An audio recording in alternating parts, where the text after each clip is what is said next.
Hey everybody, welcome to Blockbuster Boxsets. On today's episode of highlights from my collection, I thought I'd show you just a couple like individual slip boxes that I made and also kind of talk about and highlight how not all printers are created equal. Let's talk about it.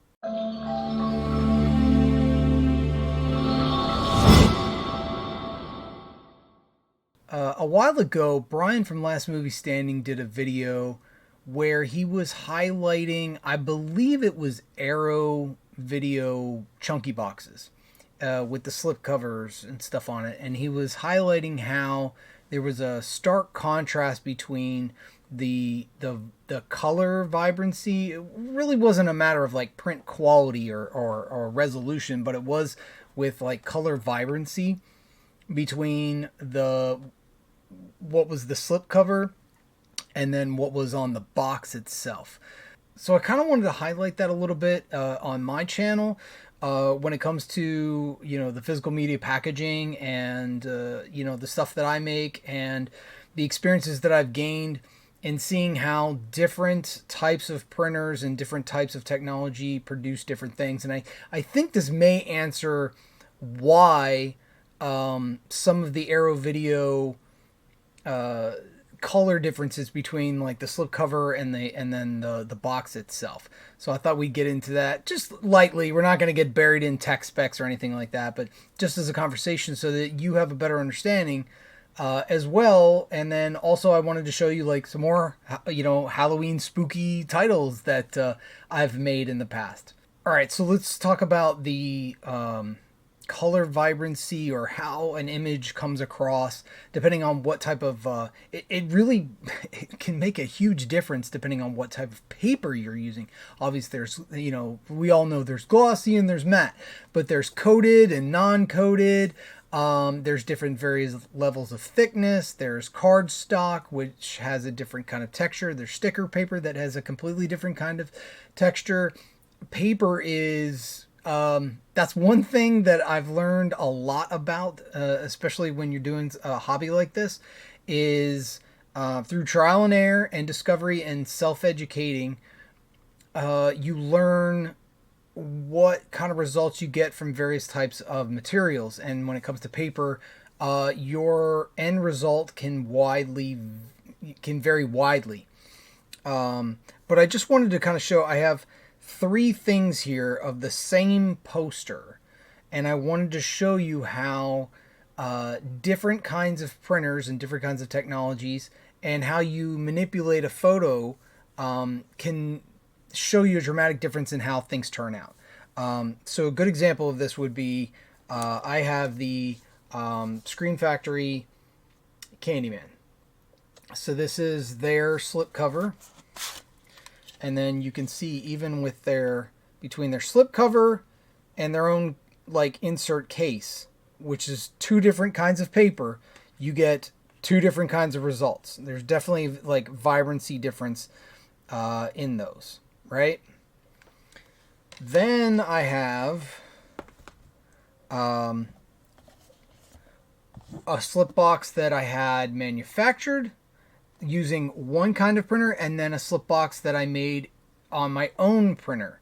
So there's when it comes to like commercial grade printers, they don't use, it's not laser color. So laser color printers, the way they work, just like really keeping this like dumbed down super short.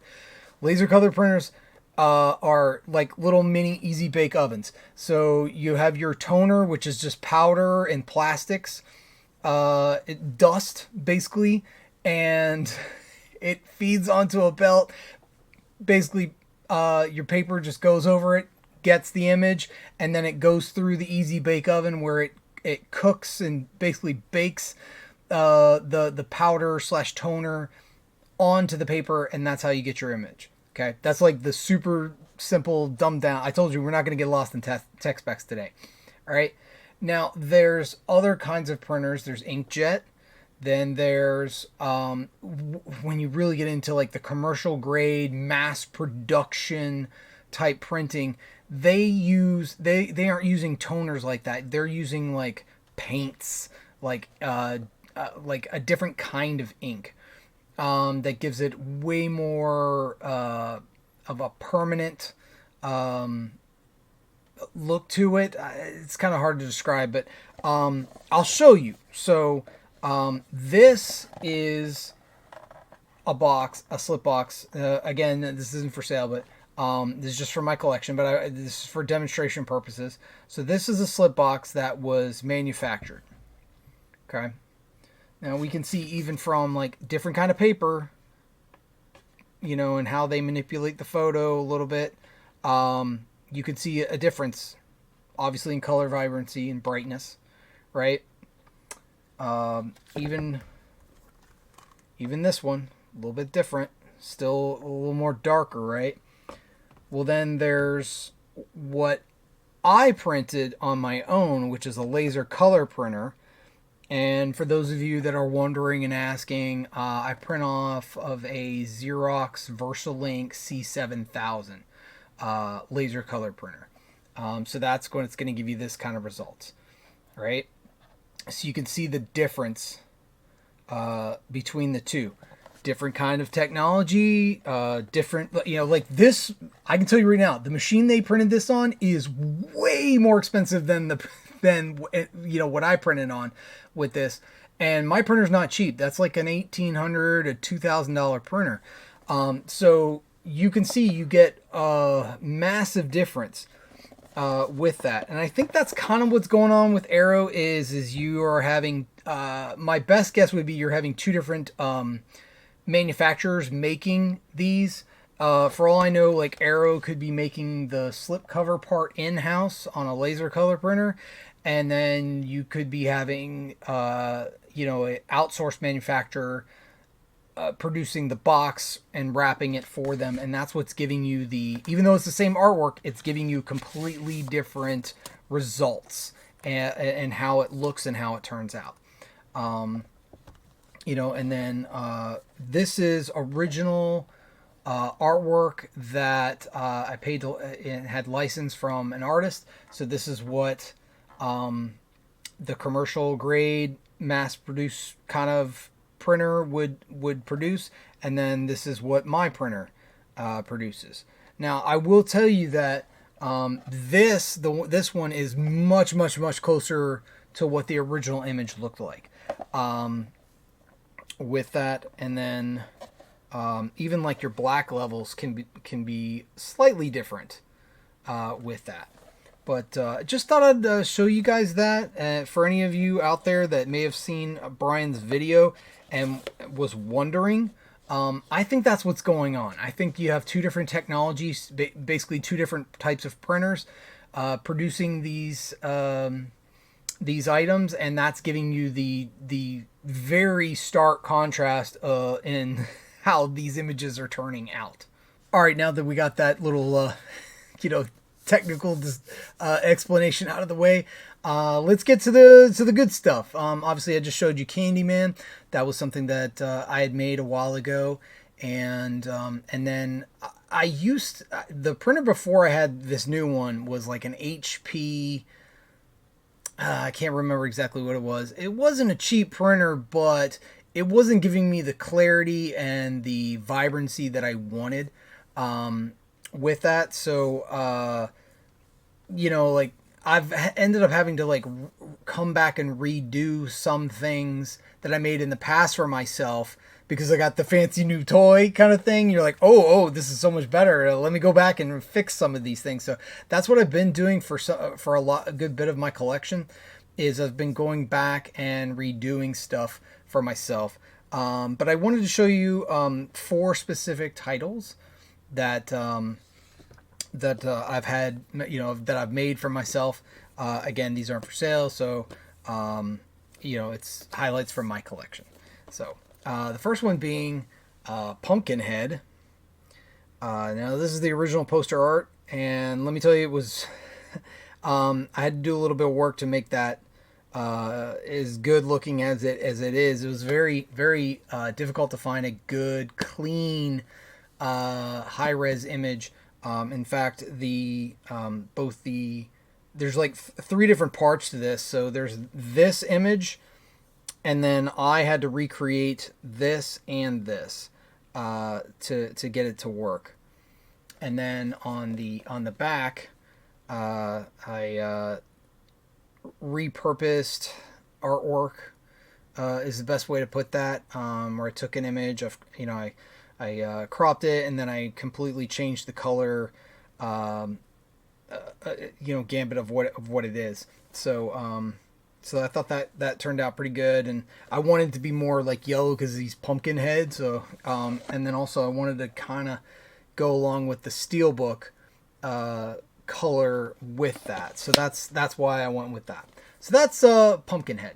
Next slip box that I had made for myself, and I just made this recently actually. I been doing a lot of blind buying based off of recommendations from like Chase, from maybe Pop Culture, and a couple other YouTubers that I've made friends with. And one of this past September, now that we're in October, so September, I prioritized that month as watching new spooky movies that I've never seen before. And one of those was The Howling. And I was actually on a live stream the other day, and I mean, I've never seen this movie, and I absolutely loved it. Here's the back. Absolutely loved it. Really good werewolf movie. I like the serial killer angle of it in the beginning. I thought that was pretty cool. As you see, I have I bought the Scream Factory with the slip. Fits just perfect in there. But I was not aware that there are sequels to this. However, that being said, upon being informed, I was also informed that they are not really good. I'd love to see like a remake of this, with a little more modern edge to it, or you could even do like kind of a legacy sequel to this, where you like honor what this is, but you bring it into the modern day and build off of it. I wouldn't mind seeing something like that. So there's The Howling. Next title that I have up is actually I'm going to show it in this one, but there's it's Hellraiser, and I'm going to be doing a Hellraiser video where I show off the two Hellraiser box sets that I've got. One is obviously the Quartet of Torment, which Arrow released. Fantastic box. And then I wanted to also show my, the one I made for myself for my collection. But I wanted to show this individual slip box off by itself. But here is the first Hellraiser. And I built this, or I made this one because I had the Arrow Blu-ray first. And then this one has the artwork like that, but since I have the original poster art on the slip box, I put that in. I put this cover in, but fits perfectly. But yeah, I did Hellraiser, and then on the back, this amazing artwork was done by Matthew Theron. He's really good at portraits. So I've actually relied on his services quite a bit. He's made quite a bit for me for my projects, and I am very, very grateful that he works with me. So I licensed this from him, and I think this looks absolutely amazing. Great picture of Pinhead. So that's Hellraiser. Next title up that I have is actually I'm using this as a good example. In previous videos, I talked about how you can use your like regular 12.5 millimeter inserts that you get. So a good example of this is I bought The Haunting from Scream Factory, and the case, the plastic 4K case showed up. It was smashed. The discs were fine, thank goodness, but the case was jacked up. So You know, I have my clear cases, and they're 14 millimeter. And this one I took the like swinger flapper door or whatever you want to call it that holds additional 2 discs. I just took that out so because all I had was the Blu-ray and the 4K. But I used the original insert. So you know, it works. It works really well. And there you go. So I did that. So that way, you know, I didn't need a insert for the slip box that I was making for myself. I really like the Haunting. I feel like this movie did not, like, it's not that it deserved some kind of magical praise, but I think it was looked down upon just because it wasn't as scary as we all wanted it to be. It played out more like a kind of a drama than a horror film. That being said, there are, you know, it's ghosts and stuff in the house, so it does fall into the spooky movie category. But I made myself a slip box for The Haunting, and so this is the front, and then I got, you know, Eleanor on the up top there, and The Haunting there, logo, and then this is the back. I thought this came out pretty good. And like I said, fits perfectly. Got The Haunting. Alright, so these next two are not horror titles, but with Tron Ares coming out this week, I wanted to show off. It just didn't seem like there'd be any better time than to show it off. The Tron and Tron Legacy slip boxes that I made for myself. Now I got the steelbooks, which came out really well. I will give them props on the artwork for that. I like it. But I made a slip box for myself to protect my steelbooks. Got to protect the steelbooks there. And what's great is my slip boxes. I'm able to keep the J cards. You know, unsmashed, folded. They just go in real nice, and then you can put your steelbook in just perfect like that, so you can keep it all together. But this was my slip box for the first Tron, and then that's the back. I thought that came out pretty good. And then Tron Legacy. And I haven't watched the 4Ks of these yet, but I'm super excited. But here's the steelbooks. I mean, this one came out. I like this one a lot better than the first one as far as an art design. I will say that I like Tron Legacy as a film better than the original. And I haven't heard good things about the reviews for Tron Ares. That being said, like, one of my main concerns was Jared Leto. I'm not a big fan of his. Well, I'm not a fan of his, period. Like, it's not a matter of if I'm a big fan or not. I'm just not a fan. The guy's weird. But this is my Tron Legacy slip box that I made for myself to hold my steelbook with J card. I put the little disc down there. And then this is the back. So, and then with the two of these together, let me see if I can show these so you can see that they go together like that. I thought they came out pretty damn good. Well, that's all that I have for you today. I hope you enjoyed this video. If you like this kind of content, please like, share, and subscribe to the channel.